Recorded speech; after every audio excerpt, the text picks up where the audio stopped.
శ్రీ విష్ణు సహస్రనామ స్తోత్ర పారాయణం.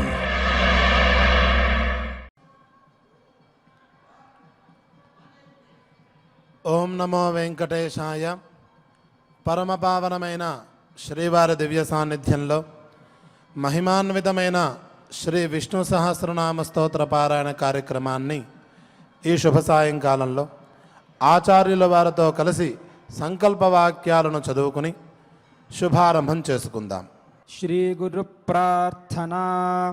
గురుర్బ్రహ్మా గురుర్విష్ణుః గురుర్దేవో మహేశ్వరః గురుః సాక్షాత్ పరం బ్రహ్మ తస్మై శ్రీ గురవే నమః. శ్రీనివాస ప్రార్థనా. సప్తాద్రివాసినం భక్త కామితార్థ ప్రదాయినం గోవిందం వాసుదేవంతం శ్రీనివాసం భజామహే. అథ సంకల్పః. శ్రీమదాదివరాహ క్షేత్రే విరాజమానస్య అఖిలాండకోటి బ్రహ్మాండనాయకస్య శ్రీ పద్మావతీ జానేః భగవతః శ్రీ వెంకటేశ్వర స్వామినః అనుగ్రహేణ అస్మాకం సర్వేషాం ఆయురారోగ్య ఐశ్వర్యాది సర్వశుభఫలప్రాప్త్యర్థం సర్వవిధ రోగ శోక భయాదీనాం నివారణార్థం సర్వవిధ గ్రహదోష నివారణార్థం విద్యార్థినాం బుద్ధిశక్తి వృద్ధి ద్వారా స్వస్వవిషయేషు ప్రావీణ్య సిద్ధ్యర్థం సంతానార్థినాం శీఘ్రమేవ సత్సంతాన సిద్ధ్యర్థం వాంఛితార్థ సిద్ధ్యర్థం సమస్త పాపక్షయార్థం గోసంరక్షణార్థం శ్రీ పరమేశ్వర ప్రీత్యర్థం యథాశక్తి శ్రీ విష్ణు సహస్రనామ స్తోత్ర పారాయణం కరిష్యామహే. కృష్ణాదిష్టేన భీష్మేణ ధర్మరాజాయ బోధితం నామ్నాం సహస్రం శ్రీ విష్ణోః ధర్మసార ఇతీరితం.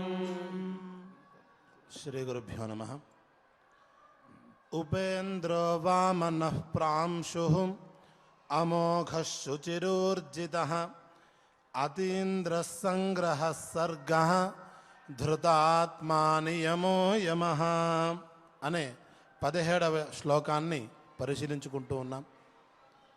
ఉపేంద్రో వామనః ప్రాంశుః అమోఘః శుచిరూర్జితః అనే 6 నామాలతో వామన అవతార ఘట్టాన్ని మనం స్మరించుకున్నాం. ఉపేంద్ర ఇంద్రునికి తమ్ముడుగా పుట్టాడు. వామన పొట్టివాడిగా ఉన్నాడు.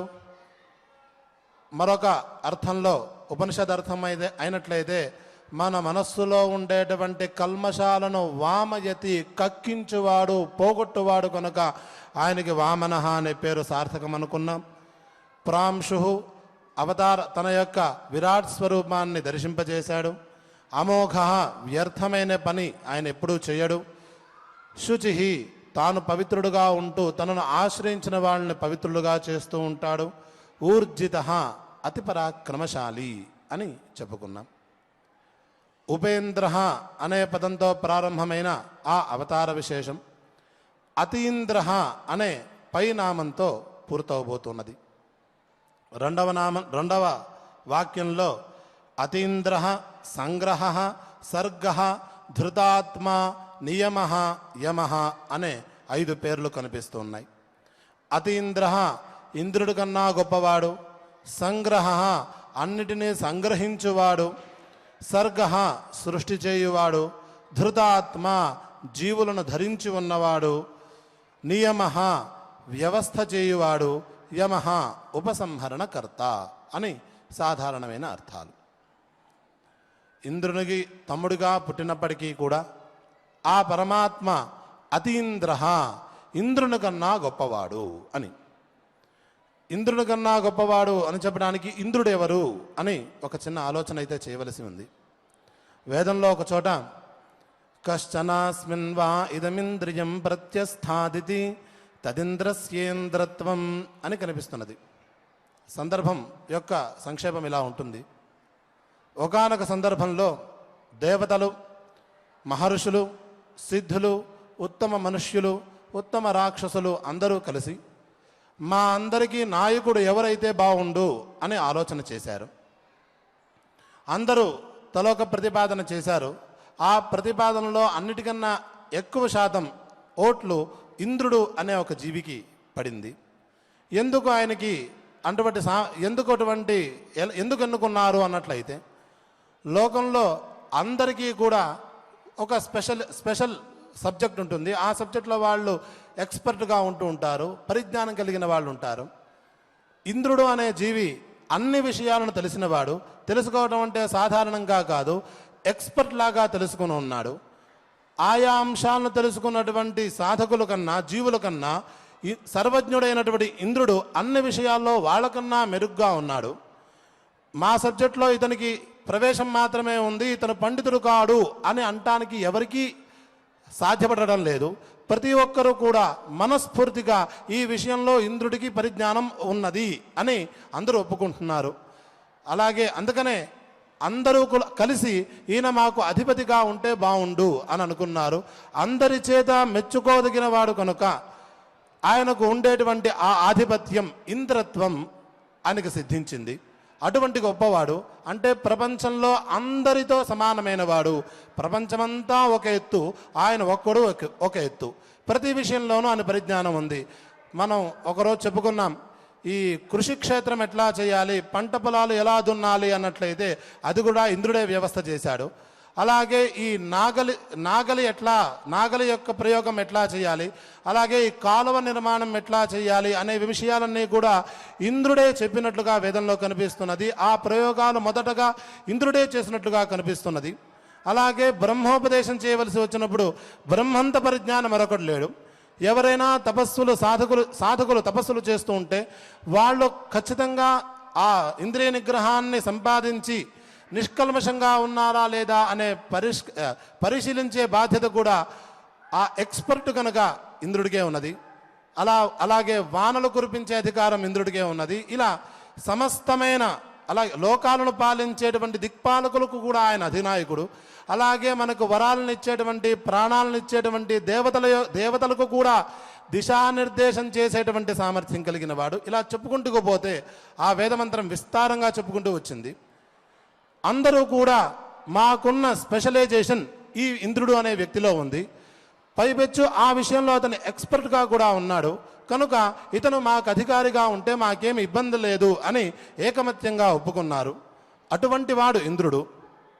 అటువంటి ఇంద్రుణ్ణి కూడా దాటినవాడు అంటే ఆయనకన్నా ఈయన గొప్పవాడు అనే అర్థం తెలుస్తున్నది. అంటే అటువంటి గొప్పదైన ఇంద్రుణ్ణి కూడా సృష్టించిన వాడు అనే అర్థాన్ని తెలుసుకున్నట్లయితే, ఉపేంద్ర అంటే ఆయన సాధారణమైన వ్యక్తి కాదు, అతీంద్ర, ఆ ఇంద్రుణ్ణి కూడా సృష్టించిన వాడు. అవతార అవసరం ఉన్నది కాబట్టి, మనందరికీ కూడా జ్ఞానబోధ చేయవలసిన అవసరం ఉంది కాబట్టి దిగి మానవుడిగా జన్మించాడు ఆయన అనే విషయం ద్వారా మనం ఈ వామనావతార ఘట్టాన్ని పూర్తి చేసుకున్నాం. ఈ పై మాటలతో మరొక విశేషం ఉన్నది. ఇంద్రియాణం అధిపః ఇంద్ర అనే ప్రస్తావన కూడా ఉంది. ఇంద్ర అనే పదానికి మనస్సు అనే అర్థం కూడా ఉంది. మనస్సు ద్వారా కూడా తెలియబడనివాడు అని అర్థం. మనస్సు ద్వారా తెలియబడకపోవటం అంటే మన మనస్సు అక్కర్లేని విషయాలతో కూడి ఉంటుంది, చంచలంగా ఉంటుంది. ఆ పరమాత్మ సర్వవ్యాపి అనే విషయం మన మనస్సు అంగీకరించదు కాబట్టి మనం చూడలేము. ఒకవేళ మన మనస్సు నిర్మలమైనట్లయితే మనసాగ్రాహ్యాపి భవితుమర్హతి. మనసా అగ్రాహ్య అనే పదానికి సాధారణమైన అర్థమైతే ఈ విధంగానే ఉంది. ఈ విధంగా పరమాత్మ అతీంద్రుడు అనే చెప్పడం ద్వారా పరమాత్మ సర్వోత్కటుడు అనే విషయాన్ని మరొకసారి చెప్పినట్లయింది. మరొకసారి సృష్టి ప్రక్రియ విషయాన్ని స్మరిస్తూ ఉన్నారు. సంగ్రహ సమ్యక్ గృహ్యతే విశ్వం అనేనా అనే అర్థంతో ప్రతిదాన్ని మళ్ళీ ఆయన సంగ్రహిస్తాడు. ఎలాగైతే బంగారపు షాపు వాడు బంగారపు నగలు చేసేటప్పుడు ఆ కింద పడినటువంటి బంగారపు రేణువుల్ని ఒక మైనపు ముద్దలో లాక్కున్నట్లు ఈ జీవులందరినీ కూడా సంహారకాలం వచ్చినప్పుడు లేకపోతే ప్రళయకాలం వచ్చినప్పుడు తనలో తాను లయం చేసుకుంటాడు. ఈ విధంగా ఆయన సంగ్రహించుకుంటాడు కాబట్టి సమస్త విశ్వాన్ని తనలో సంగ్రహించుకుంటాడు కాబట్టి ఆయనకు ఒక సంగ్రహ అని పేరు. సంగ్రహ అనే పదానికి సారాంశము లేక ప్రధానాంశము అనే అర్థం కూడా ఉంది. ఈ విశ్వం యొక్క సారాంశం ఏంటి అన్నట్లయితే పరమాత్మే, ప్రధానాంశము కూడా పరమాత్మే. ఇదే అంశం మనకి భాగవతంలో గజేంద్ర మోక్ష ఘట్టంలో కనిపిస్తుంది. ఎప్పుడైతే ఏనుగు ఇబ్బంది పడుతూ ఉంటుందో అప్పుడు ఏనుగు అన్న మాటలు ఇలా ఉన్నాయి. యస్మిన్నిదం యతశ్చేదం ఏనేదం యఇదం స్వయం అని ప్రార్థన చేయడం ప్రారంభించింది. పరమాత్మ ఊరుకనే రాలేదు. ఆ గజేంద్రుడి యొక్క భావనాస్థితి అలా ఉన్నది. ఈ ప్రపంచమంతా పరమాత్మే, ఈ ప్రపంచమంతా పరమాత్మ నుంచే వచ్చినది, పరమాత్మ స్వరూపంగానే భాషిస్తున్నది, పరమాత్మ యందే లీనమవుతున్నది, ఉన్నది పరమాత్మ ఒక్కడే అనే దృఢమైన భావనతో ఉన్నాడు. కాబట్టి ఆ పరమాత్మ వెంటనే పరిగీడి వచ్చాడు. అటువంటి విశ్వవ్యాప్తమైన భావనను పెంచుకోవాలి అనే విషయం అతీంద్ర అనే విషయం చెబుతున్నది. సంగ్రహ అనే మాట కూడా మనకి బోధిస్తున్నది. ఆ తర్వాత సర్గ, పరమాత్మ మళ్ళీ సృష్టి చేస్తూనే ఉంటాడు. సృష్టి ప్రక్రియ ఆపడు. సృష్టి ఎందుకు చేస్తున్నాడు? జీవులు వాళ్ళ పాపపుణ్యాల ఫలితాన్ని అనుభవించవలసిందే కాబట్టి ఆయా యోనులకు అవసరమైన విధంగా ఈ సృష్టి ప్రక్రియను ప్రారంభిస్తూ ఉన్నాడు. మనం ఒకసారి అనుకున్నాం, గారడివాడి సృష్టికి యోగేశ్వరుడు యొక్క సృష్టికి తేడా ఏంటి అని. గారడివాడి సృష్టి మిగతా వాళ్ళని వినోదపరిచి తన కడుపు నింపుకోవటానికే పనికొస్తుంది. యోగేశ్వరుడికి కడుపు నింపుకోవాల్సిన అవసరం లేదు. తాను సృష్టించిన జీవులు మళ్ళీ అజ్ఞానంతో తప్పులు చేసి పాపాలను మూటపెట్టుకుని దుఃఖాన్ని పడకుండా వివేకాన్ని సంపాదించి వాస్తవ పదార్థాన్ని తెలుసుకుని ఆ దిగజారని పరిస్థితికి అచ్యుత స్థితిని ఏ రీతిగా పొందుతారో ఆ విధంగా ప్రయత్నం చేయుదురుగాక అనే ఉద్దేశ్యం కోసమే ఆయన సృష్టి చేస్తూ ఉంటాడు. ఆ ఉద్దేశ్యంతోనే సృష్టి చేస్తూ గురువుగా అవసరమైన సందర్భాల్లో తానే అవతరిస్తూ మనందరికీ దిశానిర్దేశం చేస్తూ ఉంటాడు. ఆ పరమాత్మ యొక్క ప్రేరణను, పరమాత్మ యొక్క ఉపదేశాన్ని ఒడిసిపెట్టుకుని మనం ఆ విధంగా కనుక మనం కార్యాచరణ చేసినట్లయితే పరమాత్మ యొక్క లక్ష్యాన్ని మనం పొందుతాం. మనం కూడా ఉత్తమ స్థితికి పొందుతాం. ఇలా పొందటం వల్ల పరమాత్మకు వచ్చే లాభమేం లేదు. మనం కష్టపడితే పరమాత్మకు వచ్చే దుఃఖం కూడా లేదు. అయ్యో జీవులు అందరూ అనవసరంగా సృష్టిస్తున్నారే అని బాధపడతాడు ఆయన. కాబట్టి యోగేశ్వరుడైనటువంటి పరమాత్మ యొక్క సృష్టి యొక్క ఆంతర్యాన్ని అర్థం చేసుకుని ఆ విధంగా పరమాత్మను తెలుసుకునే ప్రయత్నం చేసి సత్కర్మాచరణ చేయాలి అనే మాట ఈ సర్గ అనే నామం మనకి బోధిస్తున్నది. ఆ సర్గ యొక్క వైలక్షణ్యాన్ని పై మాటలో చెబుతూ ఉన్నారు.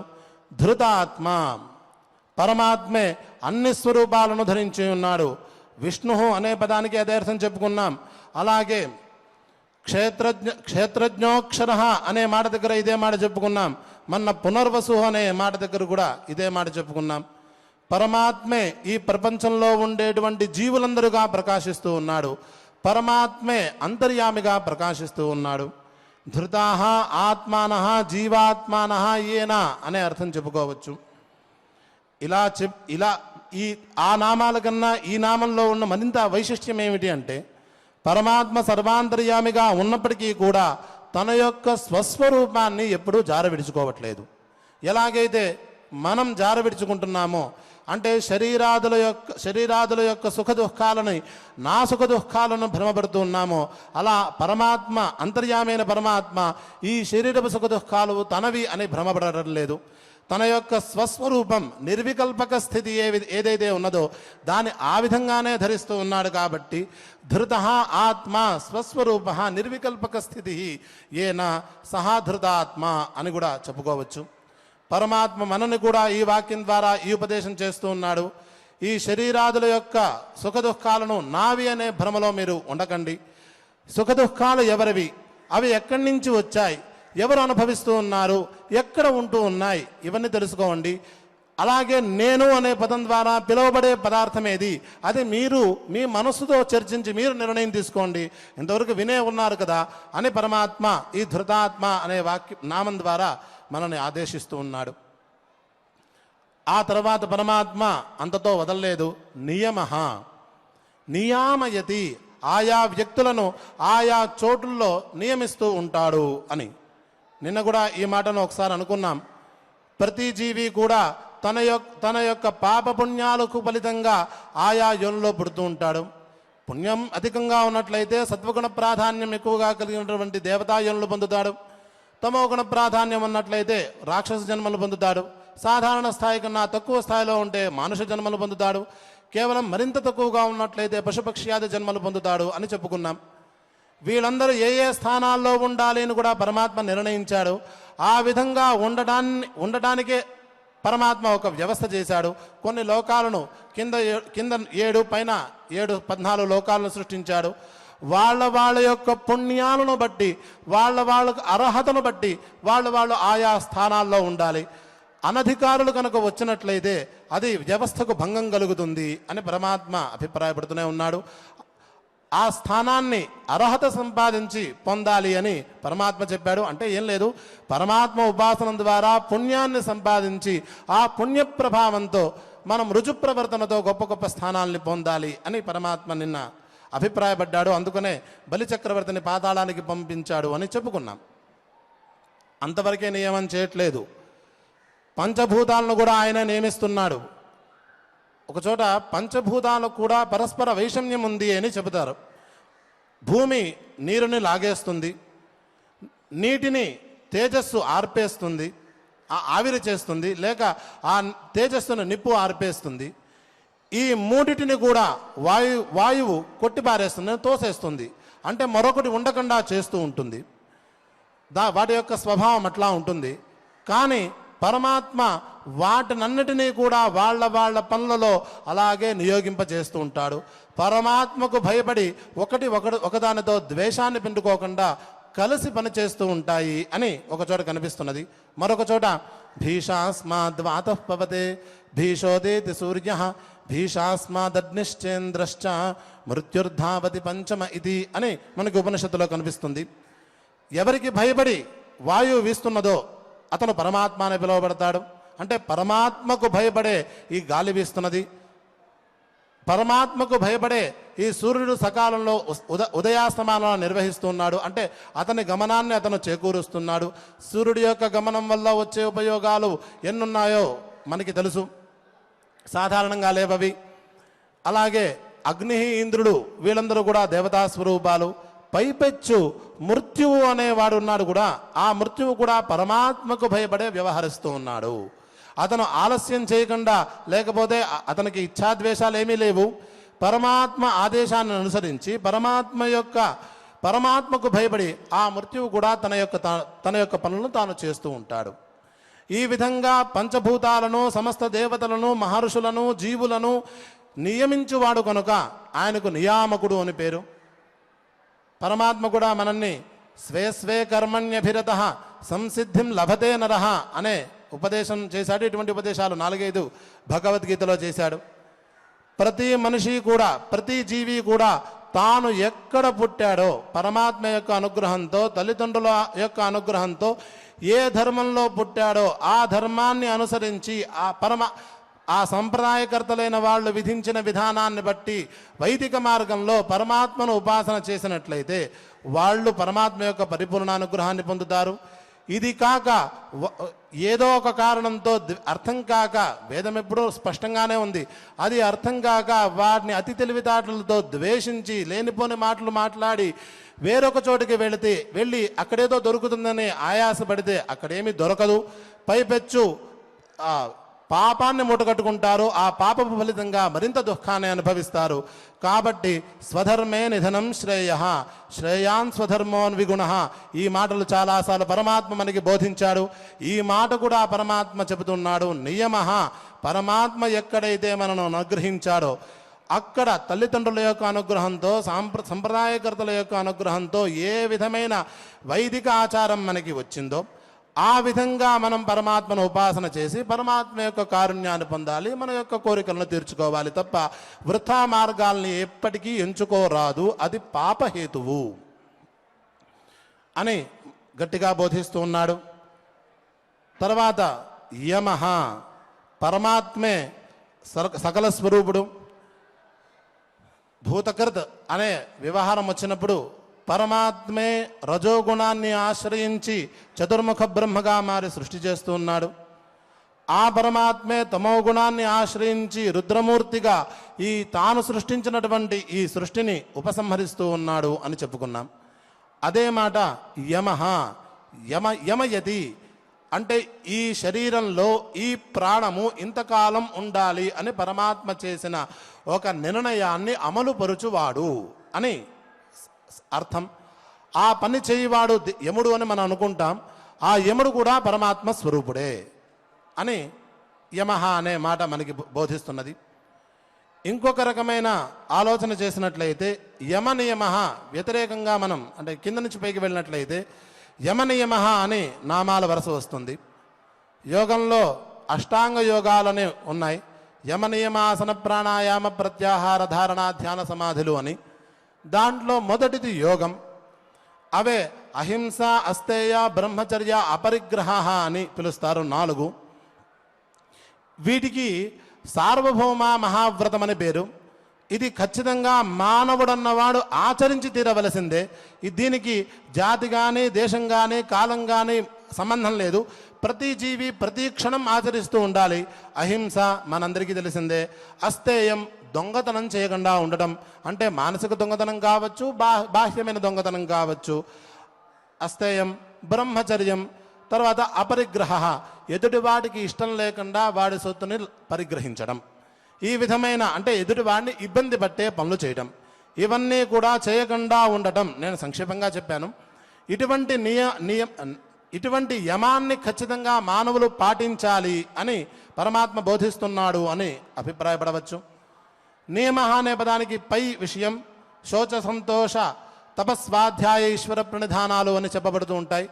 ఇటువంటి యమ నియమాలను కనుక ఆచరించినట్లయితే ధృతాత్ముడి యొక్క సాక్షాత్కారం కలిగే అవకాశం ఉన్నది. అంతర్యామైన పరమాత్మను మనం చూడగలుగుతాము అని ఒక రకమైన సమన్వయం చెప్పారు.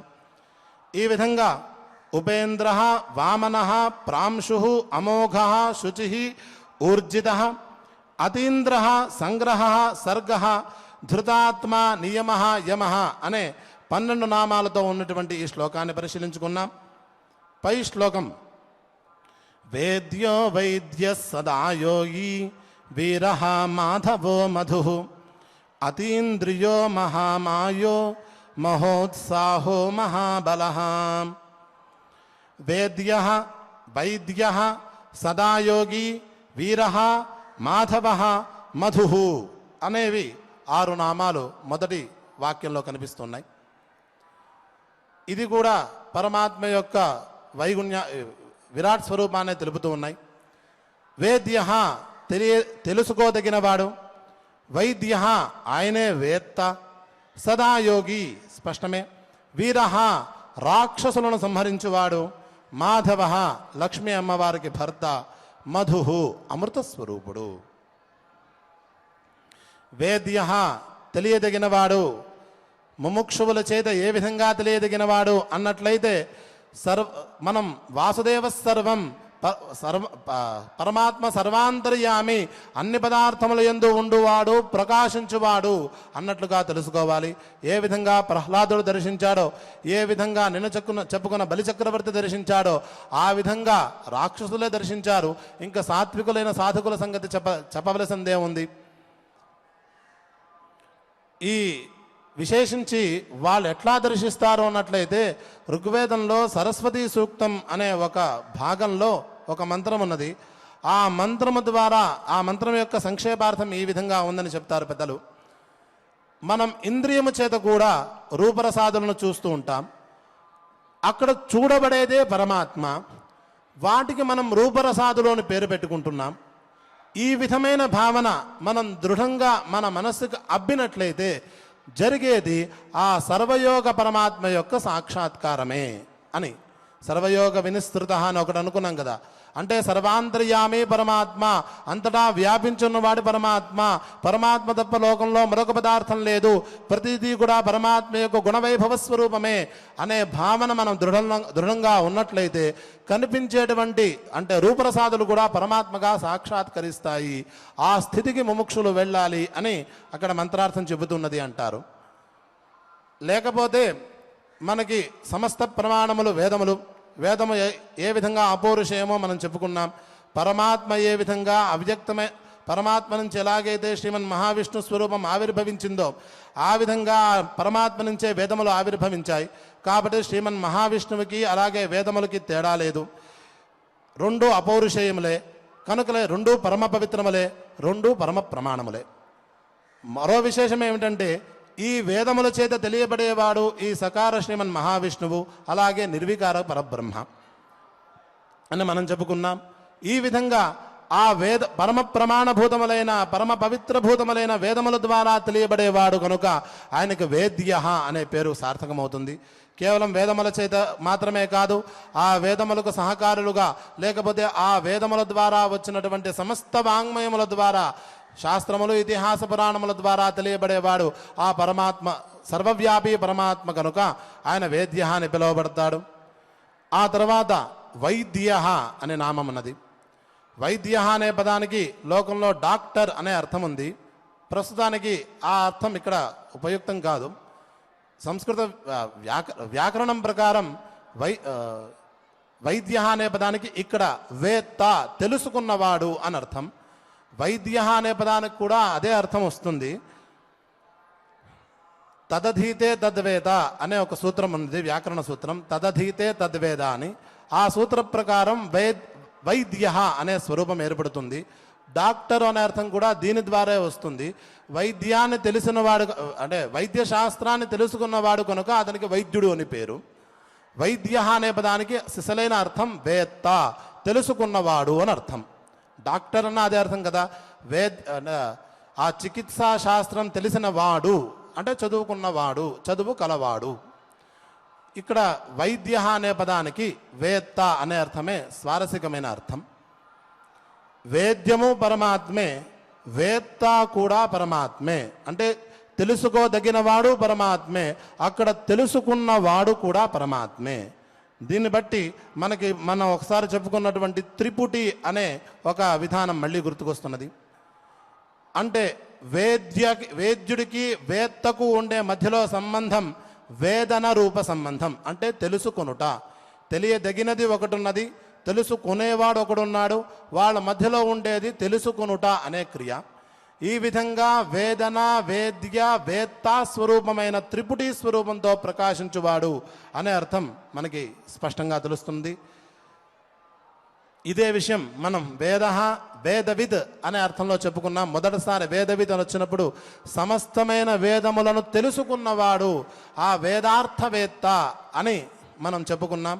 మళ్ళీ అదే అర్థం వైద్య అనే పదం ద్వారా ఇక్కడ చెబుతూ ఉన్నారు. పైపెచ్చు పరమాత్మ సదాయోగి, ఎప్పుడు యోగంలోనే ఉంటాడు అని. యోగి అంటే అర్థమేమిటి అన్నట్లయితే సతతం జాగరూక అని యోగ పదానికి అర్థం చెప్పారు ఒక చోట. అంటే ఎప్పుడు మేలుకొని ఉంటాడు అని. మేలుకొని ఉండడం అంటే ఏమిటి అన్నట్లయితే నిద్ర లేనివాడు అని అర్థం. నిద్ర అంటే ఏంటి అన్నట్లయితే మహావ్యామోహంలో ఉండుట. నిద్ర అనే పదానికి మహావ్యామోహంలో ఉండుట. పరమాత్మకు ఎటువంటి వ్యామోహం లేదు.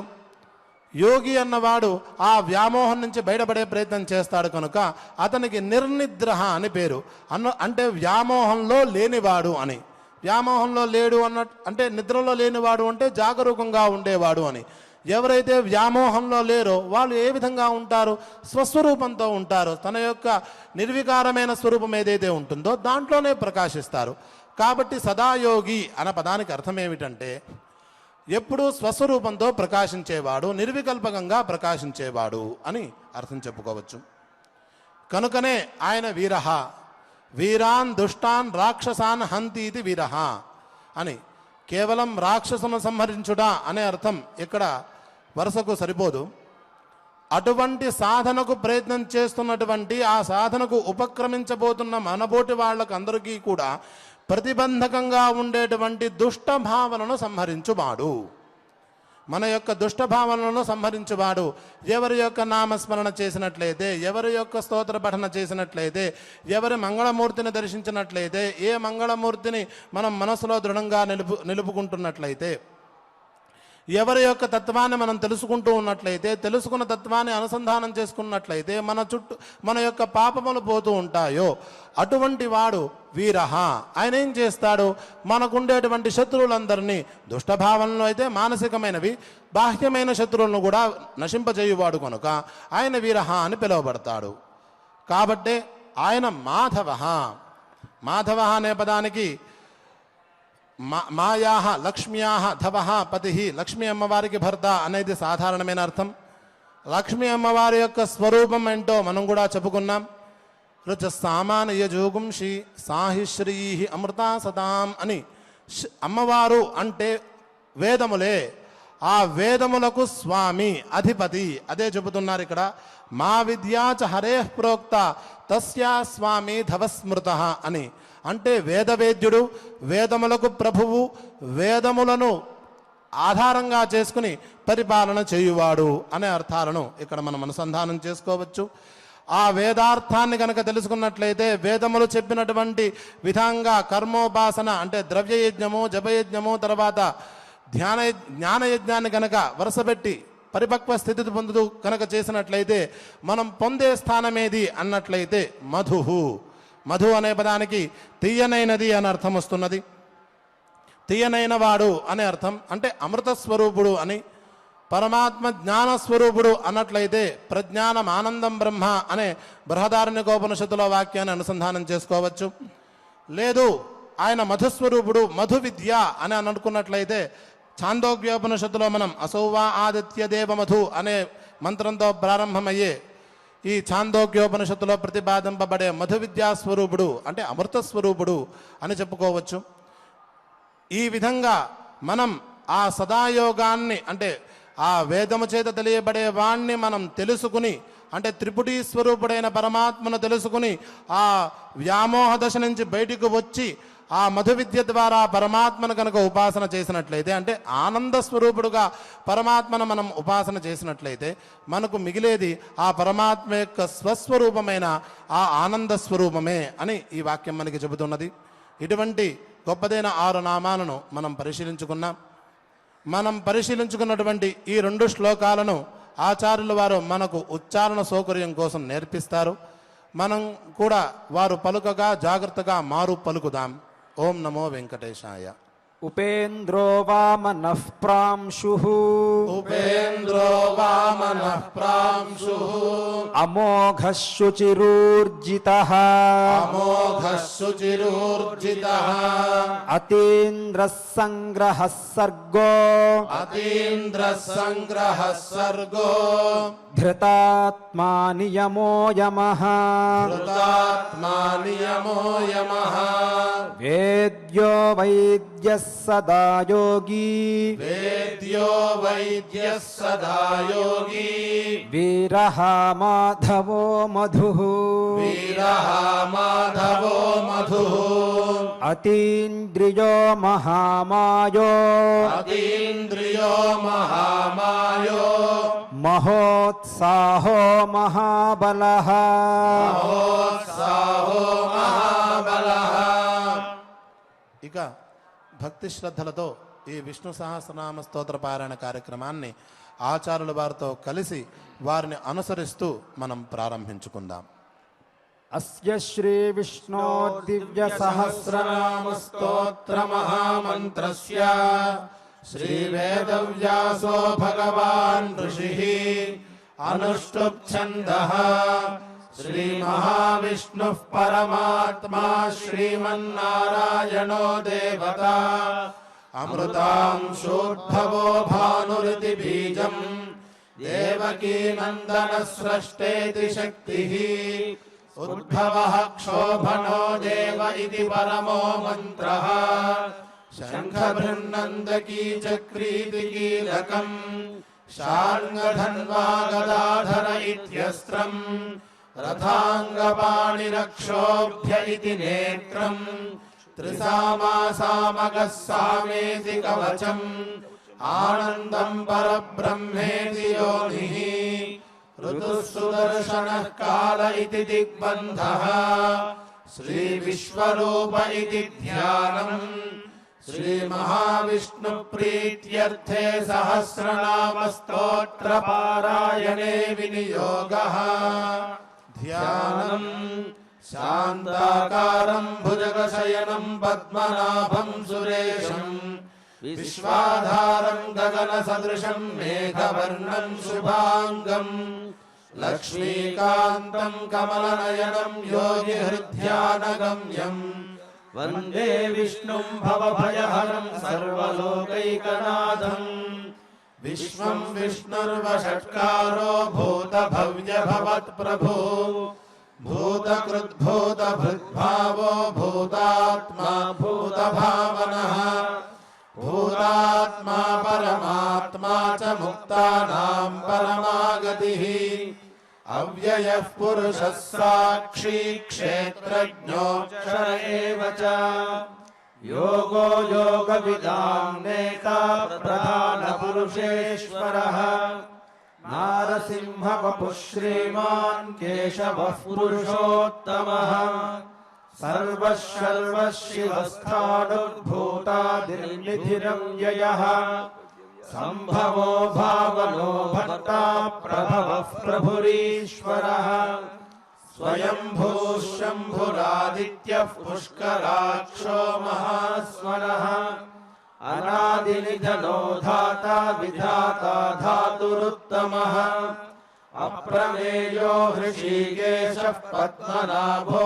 मरप्रभुः विश्वकर्मा मनुस्रष्टा स्थविष्ठस्थविरो ध्रुवः अग्राह्यः शाश्वतः कृष्णो लोहिताक्षः प्रदर्दनः प्रभूतस्त्रिकमुद्धाम पवित्रम् मङ्गलम् परम् ईशानः प्राणदः प्राणो ज्येष्ठः श्रेष्ठः प्रजापतिः हिरण्यगर्भो भूगर्भो माधवो मधुसूदनः ईश्वरो विक्रमी धन्वी मेधावी विक्रमः क्रमः अनुत्तमो दुराधर्षः कृतज्ञः कृतिरात्मवान् सुरेशः शरणं शर्म विश्वरेताः प्रजाभवः अहः संवत्सरो व्यालः प्रत्ययः सर्वदर्शनः अजः सर्वेश्वरः सिद्धः सिद्धिः सर्वादिरच्युतः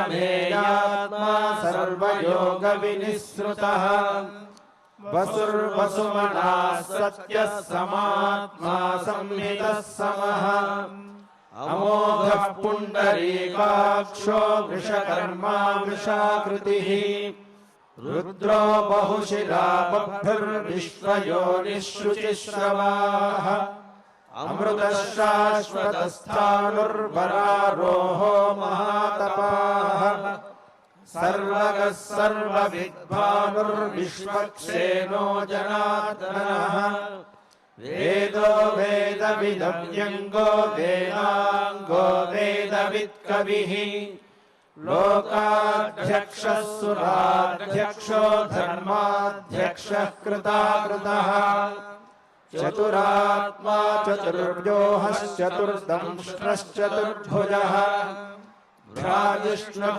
भोजनं भोक्ता सहिष्णुर्जगदादिजः अनघो विजयो जेता विश्वयोनिः पुनर्वसुः उपेन्द्रो वामनः प्रांशुरमोघः शुचिरूर्जितः अतीन्द्रः सङ्ग्रहः सर्गो धृतात्मा नियमो यमः वेद्यो वैद्यः सदा योगी वीरः माधवो मधुः अतीन्द्रियो महामायो महोत्साहो महा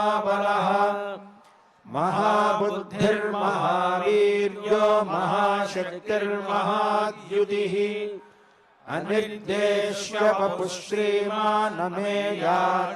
महाद्रिधृत् महेश्वासो महीभर्ता श्रीनिवासः सताङ्गतिः अनिरुद्धः सुरानन्दो गोविन्दो गोविदाम्पतिः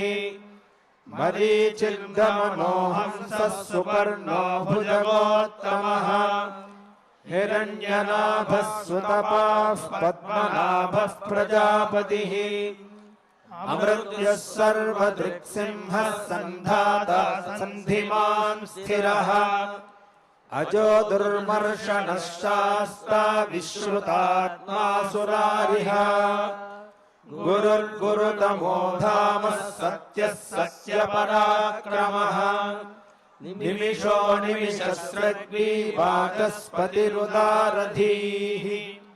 अग्रणीर्ग्रामणी श्रीमान् न्यायो नेता समीरणः सहस्रमूर्धा विश्वात्मा सहस्राक्षः सहस्रपात् आवर्तनो निवृत्तात्मा संवृतः संप्रमर्दनः अहः संवर्तको वह्निरनिलोधरणीधरः सुप्रसादः प्रसन्नात्मा विश्वभुग्विभुः सत्कर्ता सत्कृतः साधुर्जह्नुर्नारायणो नरः असंख्येयो प्रमेयात्मा विशिष्टः शिष्टकृच्छुचिः सिद्धार्थः सिद्धसङ्कल्पः सिद्धिदः सिद्धिसाधनः वृषाही वृषभो विष्णुर्वृषपर्वा वृषोधरः वर्धनो वर्धमानश्च विविक्तः श्रुतिसागरः सुभुजो दुर्धरो वाग्मी महेन्द्रो वसुदो वसुः नैकरूपो बृहद्रूपः शिपिविष्टः प्रकाशनः ओजस्तेजोद्युतिधरः प्रकाशात्मा प्रतापनः रुद्धस्पष्टाक्षरो मन्त्रश्चन्द्रांशुर्भास्करद्युतिः अमृतांशोद्भवो भानुः शशिबिन्दुः सुरेश्वरः औषधं जगतः सेतुः सत्यधर्मपराक्रमः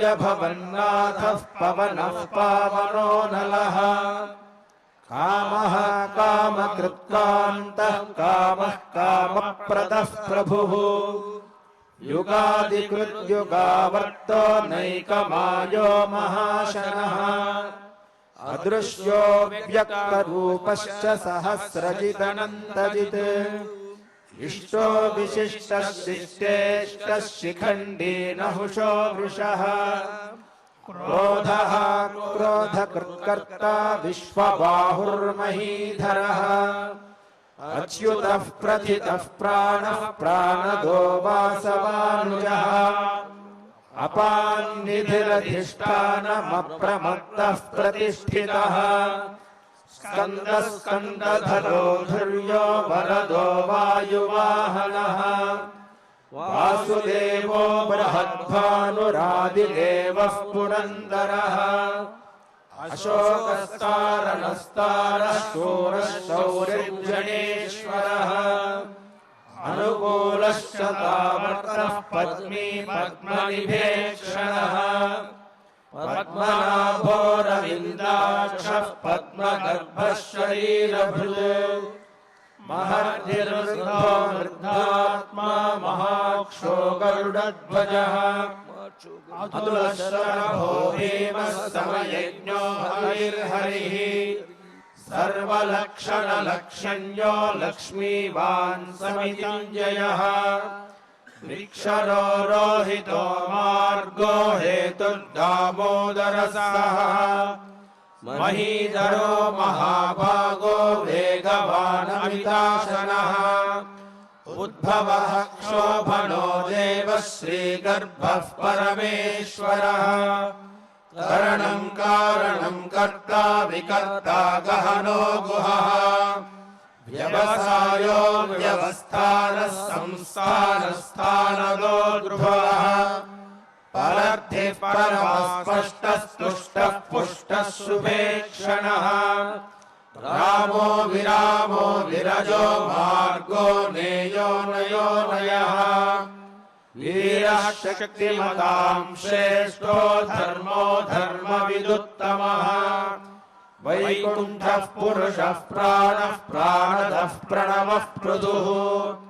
हिरण्यगर्भः शत्रुघ्नो व्याप्तो वायुरथोक्षजः ऋतुः सुदर्शनः कालः परमेष्ठी परिग्रहः उग्रः संवत्सरो दक्षो विश्रामो विश्वदक्षिणः विस्तारस्थावरस्थाणुः प्रमाणम् बीजमव्ययम् अर्थोऽनर्थो महाकोशो महाभोगो महाधनः अनिर्विण्यः सविष्टो भूर्धर्मयूपो महामखः नक्षत्रनेमिर्नक्षत्री क्षमः क्षामः समीहनः यज्ञयुज्यो महेज्यश्च क्रतुः सत्रां सतां गतिः सर्वदर्शी विमुक्तात्मा सर्वज्ञो ज्ञानमुत्तमम् सुब्रतः सुमुखः सूक्ष्मः सुघोषः सुखदः सुहृत् मनोहरोजितक्रोधो वीरबाहुर्विदारणः स्वापनः स्ववशो व्यापी नैकात्मा नैककर्मकृत् वत्सरो वत्सलो वत्सी रत्नगर्भो धनेश्वरः धर्मकृद्धर्मी सदसत्क्षरमक्षरम् अविज्ञाता सहस्रांशुर्विधाता कृतलक्षणः गभस्तिनेमि सत्त्वस्थः सिंहो भूतमहेश्वरः आदिदेवो महादेवो देवेशो देवभृद्गुरुः उत्तरो गोपतिर्गोप्ता ज्ञानगम्यः पुरातनः शरीरभूतभृद्भोक्ता कवीन्द्रो भूरिदक्षिणः सोमपो मृतपः सोमः पुरुजित्पुरुषोत्तमः विनयो जयः सत्यसन्धो दाशार्हः सात्वतां पतिः जीवो विनयिता साक्षी मुकुन्दो मितविक्रमः अम्भो निधिरनन्तात्मा महोदधिशयोऽन्तकः अजो महार्हः स्वाभाव्यो जितामित्रः प्रमोदनः आनन्दो नन्दनो नन्दः सत्यधर्मा त्रिविक्रमः महर्षिः कपिलाचार्यः कृतज्ञो मेदिनीपतिः त्रिपदस्त्रिदशाध्यक्षो महाशृङ्गः कृतान्तकृत् महावराहो गोविन्दः सुषेणः कनकाङ्गदी गुह्यो गभीरो गहनो गुप्तश्चक्रगदाधरः वेदास्वाङ्गोजितः कृष्णो दृढः सङ्कर्षणोच्युतः वरुणो वारुणो वृक्षः पुष्कराक्षो महामनाः भगवान् भगहानन्दी वनमाली हलायुधः आदित्यो ज्योतिरादित्यः सहिष्णुर्गतिसत्तमः सुधन्वाखण्डपरशुर्दारुणो द्रविणप्रदः दिदिस्पृक्सर्वदृग्यासो वाचस्पतिरयो निजः त्रिसामासामगः सामनिर्वाणम् भेषजम् भिषक् सन्न्यासकृच्छमशान्तो निष्ठा शान्तिः परायणम् शुभाङ्गः शान्तिरः स्रष्टा कुमुदः कुवलेशयः गोहितो गोपतिर्गोप्ता वृषभाक्षो वृषप्रियः अनिवर्ती निवृत्तात्मा संक्षेप्ताक्षेमकृच्छिवः श्रीवत्सवक्षः श्रीवासः श्रीपतिः श्रीमताम्बरः श्रीधः श्रीशः श्रीनिवासः श्रीनिधिः श्रीविभावनः श्रीधरः श्रीकरः श्रेयः श्रीमान् लोकत्रयाश्रयः वक्षःस्वङ्गः शतानन्दो नन्दिर्ज्योतिर्गणेश्वरः विजितात्मा विधेयात्मा सत्येतिश्चिन्न संशयः उदीर्णः सर्वतश्चक्षुरनीशः शाश्वतः स्थिरः भूषयो भूषणो भूतिर्विशोकः शोकनाशनः अर्चिष्मानर्चितः कुम्भो विशुद्धात्मा विशोधनः अनिरुद्धो प्रतिरथः प्रद्युम्नो मितविक्रमः कालनेमिः वीरः शौरिः शूरजनेश्वरः त्रिलोकात्मा त्रिलोकेशः केशवः केशिहा हरिः कामदेवः कामपालः कामी कान्तः कृतागमः अनिर्देश्य वपुर्विष्णुर्वीरोऽनन्तो धनञ्जयः ब्रह्मण्यो ब्रह्मकृद्ब्रह्मा ब्रह्म ब्रह्मविवर्धनः ब्रह्मविद्ब्राह्मणो ब्रह्मी ब्रह्मज्ञो ब्राह्मणप्रियः महाक्रमो महाकर्मा महातेजा महोरगः महाक्रतुर्महायज्वा महायज्ञो महाहविः स्तव्यस्तवप्रियस्तोत्रम् स्तुतिस्तोतारणप्रियः पूर्णः पूरयिता पुण्यः पुण्यकीर्तिरनामयः मनोजवस्तीर्थकरो वसुदेता वसुप्रदः वसुप्रदो वासुदेवो वसुर्वसुमना हविः सद्गतिः सत्कृतिः सत्ता सद्भूतिः सत्परायणः शूरसेनो यदुश्रेष्ठः सन्निवासः सुयामुनः भूता वासो वासुदेवः सर्वासु निलयो नरः दर्पः दर्पदो दृप्तो दृद्धरोधपराजितः विश्वमूर्तिर्महामूर्तिर्दीप्तमूर्तिरमूर्तिमान् अनेकमूर्तिरव्यक्तः शतमूर्तिः शतासनः एकोनैकः स वः किं यत्तत्पदमनुत्तमम् लोकबन्धुर्लोकनाथो माधवो भक्तवत्सलः सुवर्णवर्णो हेमाङ्गो परागश्चन्द्राङ्गदी वीरः विषमः शून्यो धृताशीलचलश्चलः अमानी मानदो मान्यो लोकस्वामी त्रिलोकधृत् सुमेधा मेधजो धन्यः सत्यमेधाधराधरः तेजो वृषोद्युतिधरः सर्वशस्त्रभृताम्बरः प्रग्रहो निग्रहो व्यग्रो नैकशृङ्गो गदाग्रजः चतुर्मूर्तिश्चतुर्बाहुश्चतुर्जोहश्चतुर्गतिः चतुरात्मा चतुर्भावश्चतुर्वेदविदेकपात् समावर्तो निवृत्तात्मा दुर्जयो दुरतिक्रमः दुर्लभो दुर्गमो दुर्गो दुरावासो दुरारिः शुभांगो लोकसारंगः सुतन्तुस्तन्तुवर्धनः इंद्रकर्मा महाकर्मा कृतकर्मा कृतागमः उद्भवः सुन्दरः सुन्दो रत्नलाभः सुलोचनः अद्गो वाजसनः शृङ्गी जयन्तः सर्वविजयी सुवर्णबिन्दुरक्षोभ्यः सर्वभागीश्वरेश्वरः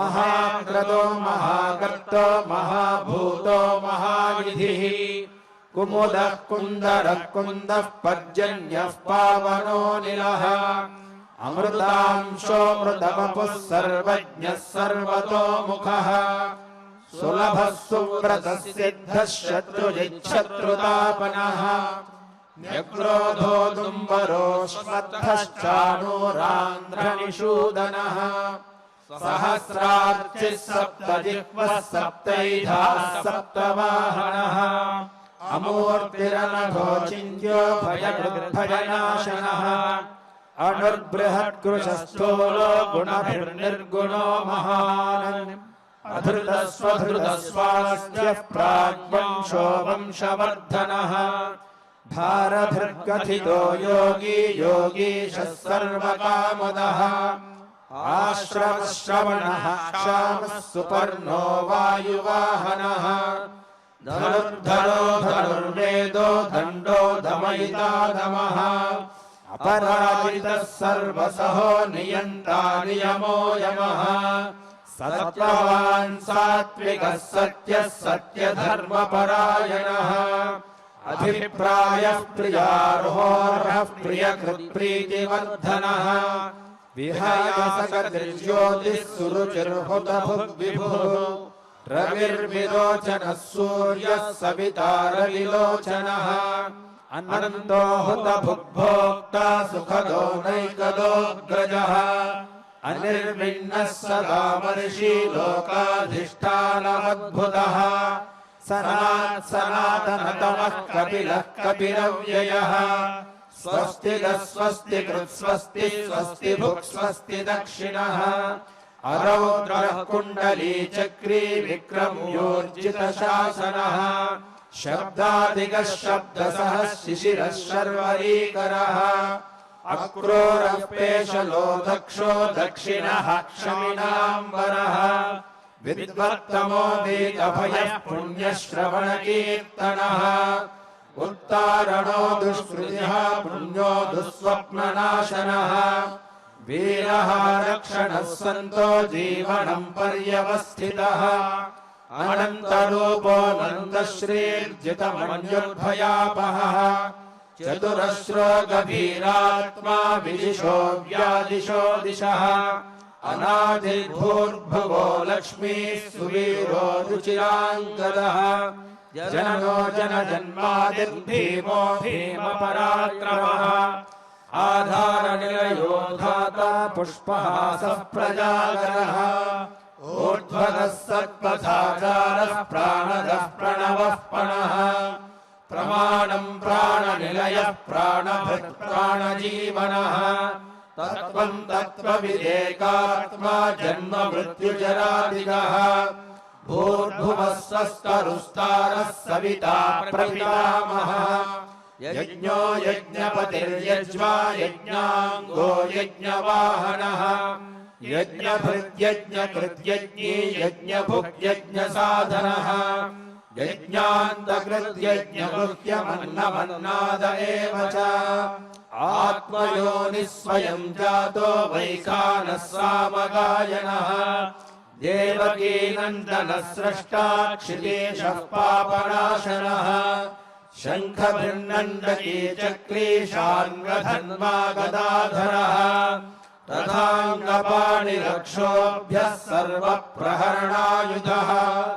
श्रीसर्वप्रहरणायुध ॐ नम इति वनमाली गदीशार्ङ्गी शङ्खी चक्री च नन्दकी श्रीमान्नारायणो विष्णुर्वासुदेवोऽभिरक्षतु श्रीवासुदेवोऽभिरक्षतु ॐ नम इति श्रीविष्णुसहस्रनामस्तोत्रं सम्पूर्णम्। ఈ విధంగా ఏకాదశి మహాపర్వదినమైన నేడు శ్రీవారి దివ్య సాన్నిధ్యంలో శ్రద్ధాభక్తులతో ఈ విష్ణు సహస్రనామ స్తోత్ర పారాయణ కార్యక్రమాన్ని చేసుకున్నాం. ఈ పారాయణ ఫలితాన్ని పరమపావనమైన శ్రీవారి దివ్య చరణాలయందు సమర్పణ చేస్తూ మంగళాంతంగా ఈ శ్లోకాలతో పూర్తి చేసుకుందాం. అథ క్షమా ప్రార్థనా యదక్షరపదభ్రష్టం మాత్రాహీనం చ యద్భవేత్ తత్సర్వం క్షమ్యతాం దేవా నారాయణ నమోస్తుతే. అథ లోకక్షేమ ప్రార్థనా సర్వే భవంతు సుఖినః సర్వే సంతు నిరామయాః సర్వే భద్రాణి పశ్యంతు మా కశ్చిద్ దుఃఖభాగ్ భవేత్. అథ మంగళం శ్రియః కాంతాయ కళ్యాణ నిధయే నిధయేర్థినాం श्रीवेङ्कटनिवासाय श्रीनिवासाय मङ्गलम्